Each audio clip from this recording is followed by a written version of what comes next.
Right, well, it is 1:30, so we will go ahead and get started. Good afternoon and welcome everyone to the 2021 Minnesota Library Association Awards presentation. I'm Maggie Snow, the chair of the awards committee this year, and I'm going to argue it is one of the best MLA committees to serve on because it's an opportunity to honor and celebrate the achievements of our colleagues. I'd like to thank the other members of the awards committee this year: Peter Bramer from the University of Minnesota Morris, Sarah Hawkins from MELSA, Megan Krieger from Lake Agassiz Regional Library, Ryan McCormick from Great River Regional Library, and Donovan Lambright from Selco. I'd also like to recognize the team of dedicated readers who worked on the Minnesota MinRights MinReads Award, and you'll hear more about that in a little bit. I would like to introduce MLA President Stacy Hendren for the presentation of the awards. Stacy. Thank you, Maggie. Welcome to, as she said, welcome to the awards presentation. It is my honor to give these awards, to announce these awards, and to be a part of this program today. First, we are going to start with the William G. Asp Distinguished Career Award. Presented in recognition of distinguished service to the profession and for active and innovative leadership in the development of libraries and the improvement of library services, and demonstrated support of the Minnesota Library Association over their career. Before I announce this year's winner, I'd like to share a little bit more about Bill Asp, who passed away this June and is the namesake of this award. William G. Asp was born July 4th, 1943, and passed away June 16th, 2021. Bill was director of Minnesota State Library Agency for more than 20 years, before assuming the directorship at Dakota County Library in 1996. He led the development of several state plans for library services, organized 2 Minnesota governors' pre-White House conferences on library and information services, worked to achieve passage of the state legislation for multi-type library systems and for mandated public library service, and led efforts to secure funding for state government libraries to participate in the PALS automation system. Asp shared a bit of his personal philosophy in an interview for the Minnesota Digital Library. "I've always been a real optimist and a real positive person, and so in my words of wisdom would be, don't sit around and fret about the future of libraries. Get busy and create it." I am honored to announce the winner of the 2021 William G. Asp Distinguished Career Award is Ann Hokanson.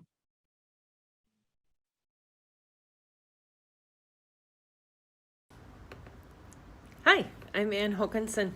Thank you. I was very surprised to receive this, to be nominated for the Distinguished Career Award. I'm very surprised and flattered.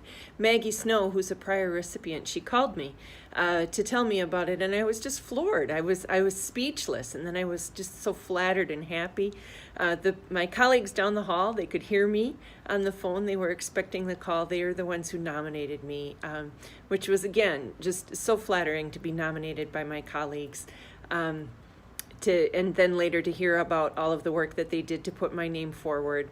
I just want to say that it's just very meaningful to receive this award. I know we all work hard. I try hard to do a good job, and I know that together everything that we do really makes a difference in the lives of everyone. And I'm very, very happy to be able to contribute to the world in the work that I do, and to stand next to you and work together collectively to help people.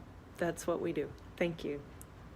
Hokanson received her master's in library and information studies from the University of Wisconsin-Madison and began her library career as a volunteer librarian with the U.S. Peace Corps in Trnava District Library in Slovakia.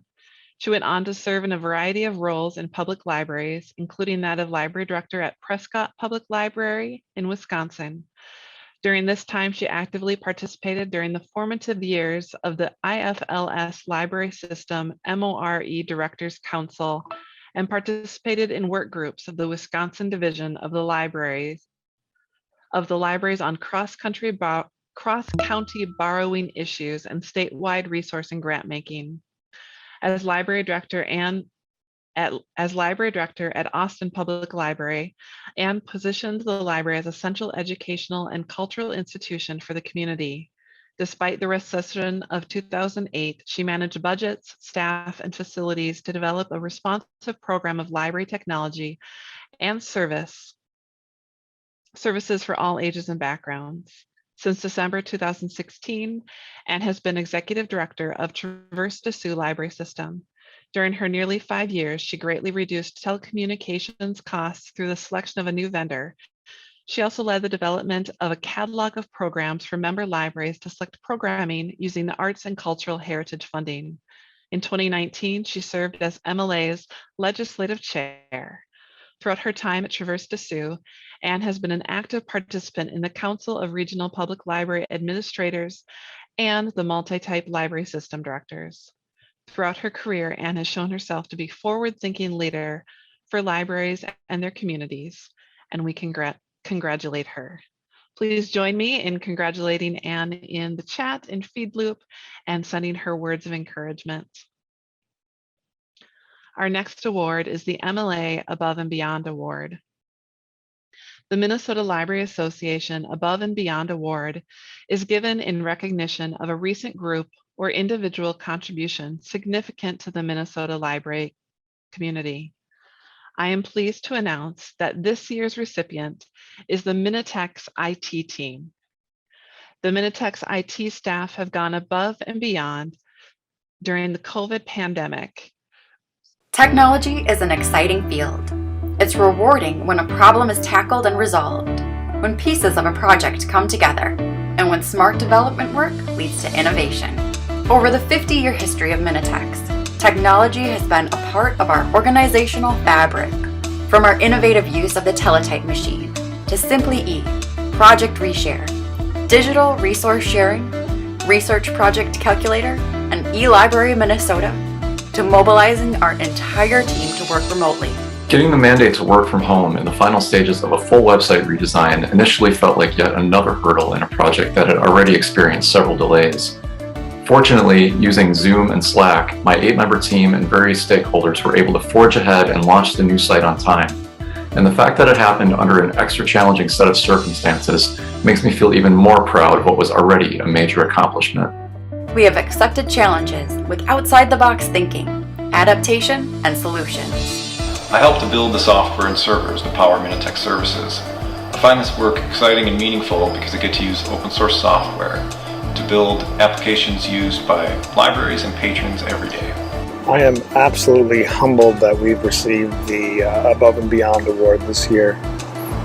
But even more so, I'm proud of the work that our IT unit did during the pandemic to help keep Minitex services running, and by extension, library services throughout the state.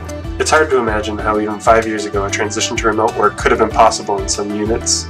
I'm thankful to the staff who have given their time, feedback, and expertise to help make our technology projects successful. We're proud to be recipients of the 2021 Above and Beyond Award. We are proud to be part of the Minitex team.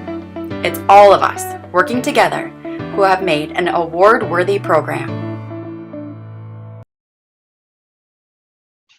Thank you. And thank you also to that Minitex IT team who put together this video. The President's Award recognizes significant and major contributions of members to the work of the Minnesota Library Association.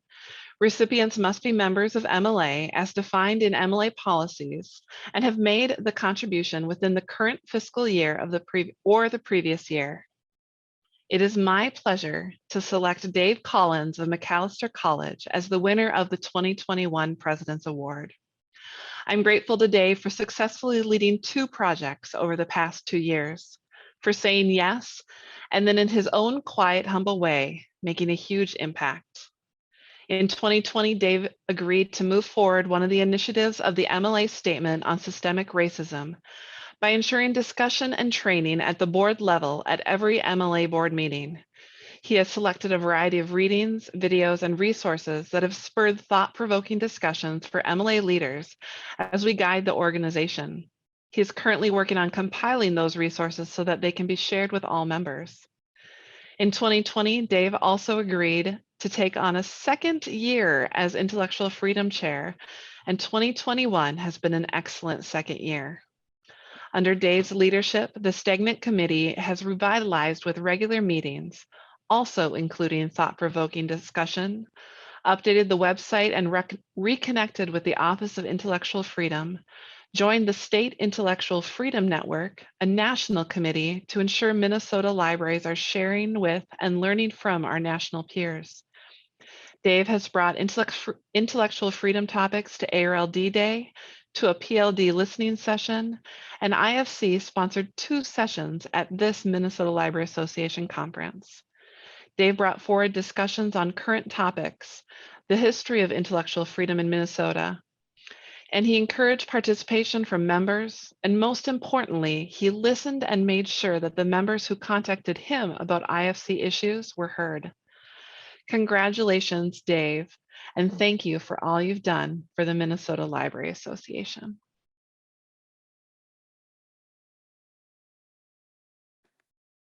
Thank you, President Hendren and members of the Awards Committee. And thank you to MLA past President Patty Bross for making the initial ask of me to engage with the board in regular anti-racism work.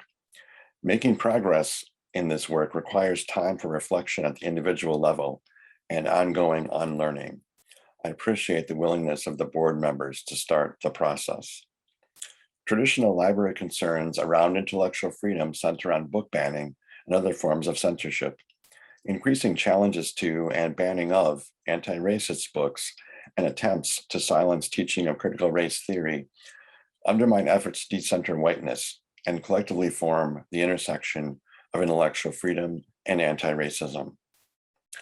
Intellectual freedom remains a cornerstone of what libraries stand for and is a good reminder that libraries and librarians do take stances and as a result are in effect not neutral.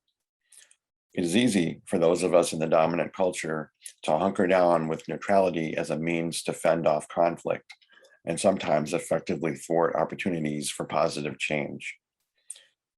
Back to the award, thanks to my colleagues at Macalester for allowing me space to do this work. Finally, thank you to members of the MLA Intellectual Freedom Committee for furthering the cause and caring enough to take time to start to address these issues. I hope many of you will join the movement and learn with us on the committee in the months and years ahead. Thank you. The Minnesota Library Association is proud to include the Min Writes, Min Reads award winner announcement as part of our annual conference. I encourage you to read all the winners and finalists and support local authors by adding these titles to your collections. You also have an opportunity to meet the winning authors tomorrow morning at 9 a.m. during the session Minnesota Author Project, celebrating the 2021 winners. Pleased to be announcing the winners of the 2021 Minnesota Author Project. Min Writes, Min Reads helps local indie authors create and share their ebooks and connect local readers with those books. Min Writes, Min Reads is a program of the Council of Regional Public Library System Administrators and Minitex and is supported by libraries across the state. Part of Min Writes, Min Reads, the Minnesota Author Project is an annual contest that identifies and promotes the best indie adult and young adult fiction ebooks Minnesota has to offer. In addition, the Communities Create category celebrates Minnesota organizations and communities that are producing written creative works, especially those created with the support of their local library. Min Writes, Min Reads would like to thank the volunteer judges from across the state who made this year's contest possible, as well as Bibliolabs and the Minnesota Library Foundation for sponsoring the contest. The winner in each category will receive a $1,000 prize and an honorary plaque. Let's meet the finalists. Now, in its 4th year, the adult fiction finalists are The Youngest Boy by Jim Hainan and I Know an Old Lady by Margaret Standifer. Also in its 4th year, the young adult fiction finalists are Secret Legacy by Carissa Andrews, Blood Orange Soda by James Michael Laranaga, and Dim Stars by Brian P. Rubin. In the second year of this category, the Communities Create finalists are Stuck at Home, submitted by East Central Regional Library. This Was 2020, submitted by Ramsey County Library. And A Children's History of Grand Marais, Minnesota, Ice Cream and Fish, submitted by Minnesota Children's Press. Congratulations to all the finalists. Hi, I'm excited to be with you today. The entries in the Minnesota Writes, Minnesota Reads 2021 contest were excellent, and I urge you to take the opportunity to read those other works as well as our finalists. Minnesota Writes, Minnesota Reads seeks to publicize the role that libraries have long played in introducing their readers to new authors, while also providing an opportunity for authors to find a new pathway for the release of their works.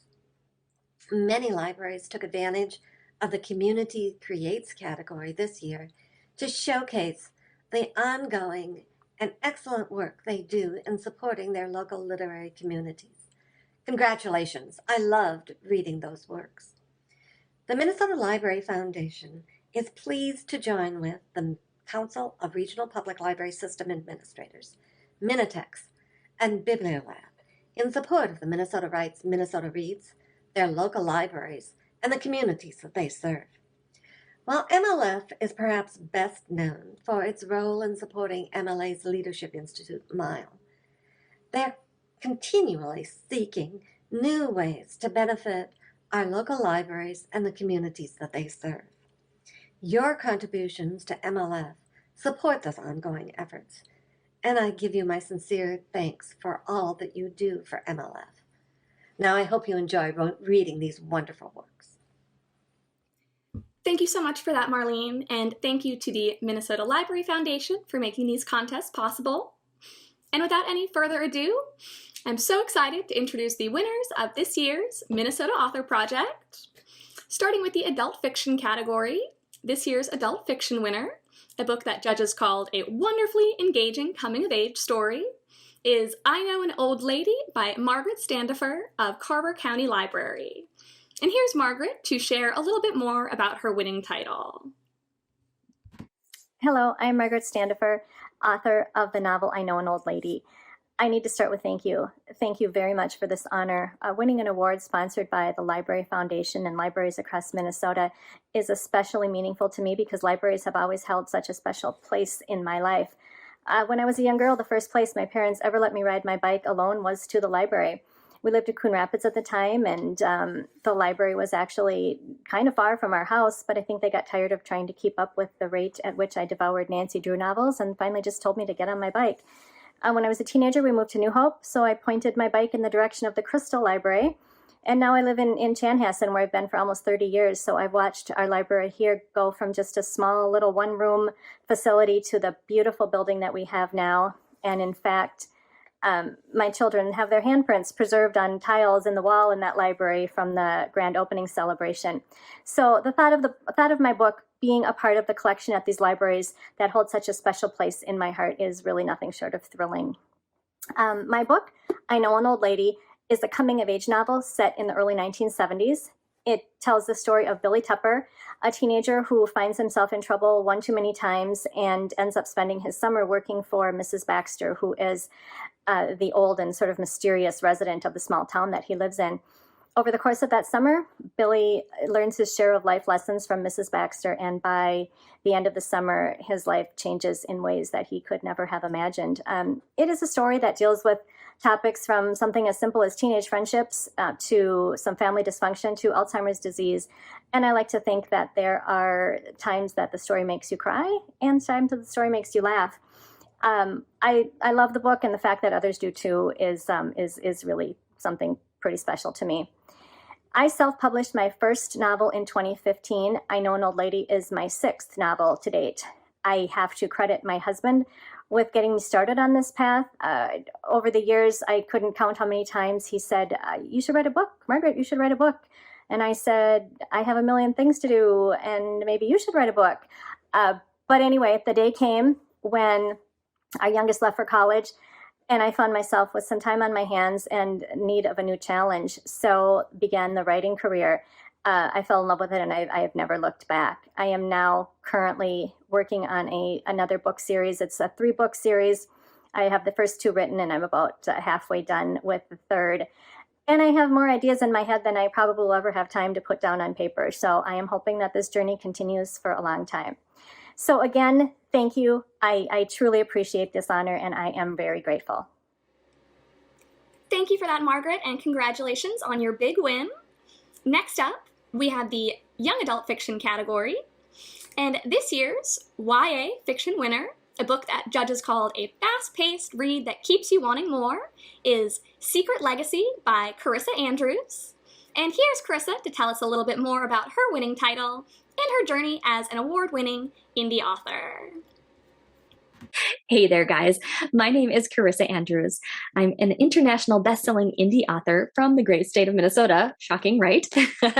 I write urban fantasy and paranormal fantasy with a little bit of science fiction and dystopia added in for good measure. I like to genre bend, what can I say? Now, I've been an indie author since 2010, and I have since gone on to write 17 books, and that's across my fiction and nonfiction backlist. In addition to writing, I own and operate a company called Author Revolution, where I help indie authors learn how to write and publish their books in a sustainable, lifelong, prolific author career. So if you happen to be an author looking to, learn the ins and outs, I encourage you to check out authorrevolution.org or head over to the Author Revolution podcast. I'm the host, and I give you some great tips every single Wednesday.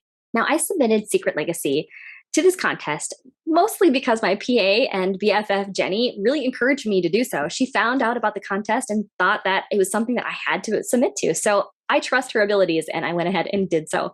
And I am super glad that I did, because obviously the book won. And one of the things that I think is most encouraging is that the fact that this book has been such a deeply embedded concept in my mind since I was so young, it really means a lot that it went on to encourage you and encourage others to really hold on tight to the storyline. And many times I've heard that it stuck with them days and even weeks after they finished. Now, being one of the winners of this contest truly is a blessing. And so I want to thank each and every one of you who were involved with making the decision. I'm sure it wasn't easy. I work with a lot of authors all the time. So thank you again so much. I appreciate it. And now, last but certainly not least, we have the winner of the Communities Create category, a work described by judges as a beautiful anthology that memorialized a very difficult year in Minnesota. This year's Communities Create winner is This Was 2020 from Ramsey County Library. And here's Ramsey County librarian Paul Lai to share some insights on this meaningful community-created work. Hello, my name is Paul Lai, and I'm a librarian at Ramsey County Library in Shoreview. We are delighted and honored to have the library's book chosen for the Communities Create Award this year. A sincere thanks to the Minnesota Author Project for this honor and the chance to share our work. This book includes writings from 51 Minnesotans, and as I tell you a bit about the collection, you'll have a chance to see all of their names scroll across the screen. This was 2020. Minnesotans write about pandemics and social justice in a historic year began as an idea last year in the depths of the COVID-19 pandemic lockdowns and protests against the murder of George Floyd. Many of us search for ways to connect with our neighbors and communities during a time of heightened isolation and stress. As a librarian, I was interested in helping individuals find these venues for conversation. I was also eager to explore how these conversations could build towards ongoing community connections and transform our world for the better. With help from the Minnesota Arts and Cultural Heritage Fund, Ramsey County Library worked with the Loft Literary Center to host 3 writing workshops about 2020. Local poet and essayist Michael Kleber Diggs was a wonderful teacher, guiding participants through reflective and generative exercises that captured their experiences of last year. You'll find some of the participants' work in this publication. After the workshops, the library put out a call for submissions for this book, and we received a hearty response from people across the state. We spread the word through literary networks and local news outlets, with the hope that the call itself would spur people to reflect on and write about their experiences. This book is one small way that the library is helping us all grieve, protest, imagine, co-create, and empathize so that we build stronger connections rather than more walls between each other. Public libraries have long brought the world of books to the reading public, and this publication is one way to reimagine how libraries can engage people as part of the publishing world. I submitted This Was 2020 for this Communities Create Award with the hopes of highlighting the voices of people in Minnesota as they remember a difficult year. This book is just one glimpse into our communities, and I hope this award will provide it extra visibility to encourage others to continue reading, reflecting, writing, and connecting with others. Congratulations to all of this year's winners, and thank you again to our volunteer judges, Min Writes, Min Reads, and the Minnesota Library Foundation. Everybody for coming, and we will work on redoing that video so that when we put it out for the next 6 months, so you can review it again, that we will have a little bit of a presentation for that. So I apologize for the technical difficulties, and but thank you all for coming, and thank you all to congratulations to all the winners this year.